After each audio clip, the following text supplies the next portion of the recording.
এমনিতেও নিজস্ব কোনো স্বাদ নেই, সেটা যদি সিদ্ধ করে রান্না করা হয়। তো আজকে আমি অন্যভাবে রান্না করব, সব সময় ভুনা খাওয়া হয়। আজকে আবার আমি আলু টমেটো মটরশুঁটি সুন্দর একটি ঝোল বানাবো।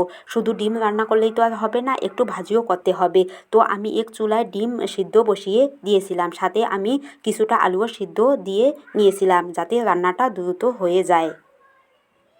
আজকে আমি ডিমের সাথে করলা ভাজিও করেছিলাম। করলা ভাজিটা আগে বসিয়ে দিচ্ছি, পেঁয়াজ কাঁচামরিচ ভেজে হলুদ লবণ দিয়ে করলা আলুটা দিয়ে দিলাম। এখন দুই চুলায় দুইটা বসিয়ে রান্নাটা সেরে নিব। এইভাবে কড়াইতে রান্না করার মজাই কিন্তু আলাদা। ফ্রাই প্যানে কিন্তু এইভাবে নাড়াচাড়া করা যায় না, কিন্তু এই ধরনের স্টিলের কড়াইগুলোতে সুন্দরভাবে নাড়াচাড়া করা যায়। দেখা যায় যে একটু ভাজা ভাজা করা যায়। আর আমি আগে সুন্দরভাবে ডিমগুলো ভেজে উঠে নিচ্ছি হলুদ আর লবণ দিয়ে।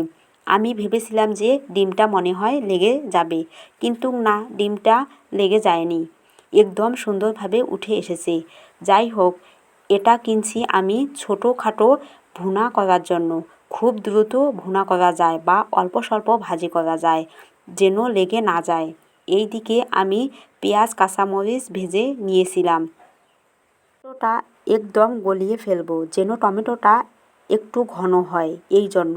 তারপর হলুদের গুঁড়ো মরিচের গুঁড়ো ধনিয়া গুঁড়ো আর কিছুটা লবণ দিয়ে আদা রসুন বাটা দিয়ে একটু পানি দিয়ে মশলাটা কষিয়ে নিলাম। মশলাটা যখন কষানো হয়ে যাবে তখন আমি সিদ্ধ করা আলু দিয়ে দিলাম। আলু যখন সিদ্ধ করা তখন রান্না একদমই সময় লাগে না। এখানে কিছু মটরশুঁটি দিয়ে দিলাম, এটা হলো ভাপানো মটরশুঁটি। তো একটু কষিয়ে নিব। এই পর্যায়ে ডিমটা দিয়ে দিব। ডিম গলে যাওয়ার কোনো সম্ভাবনা নেই, এই জন্য আমি মশলার সাথে কষিয়ে ঝোলের জন্য পানি দিয়ে দেই। আমাদের বাসায় সপ্তাহে একদিন হলেও ডিম রান্না হয়, কারণ আমি পছন্দ করি বলেই। এই দিকে পানি দিয়ে দিলাম, একটু ফুটানো পর্যন্ত ওয়েট করব। এই তো এখন মাখা মাখা হয়ে এসেছে, একদম শুকিয়ে ফেলা যাবে না, আমাদের কাছে ভালো লাগে না। পর একটু লবণ ধনিয়া পাতা দিয়ে তরকারিটা নামিয়ে নিব। এ পর্যন্ত রান্না বান্না কমপ্লিট।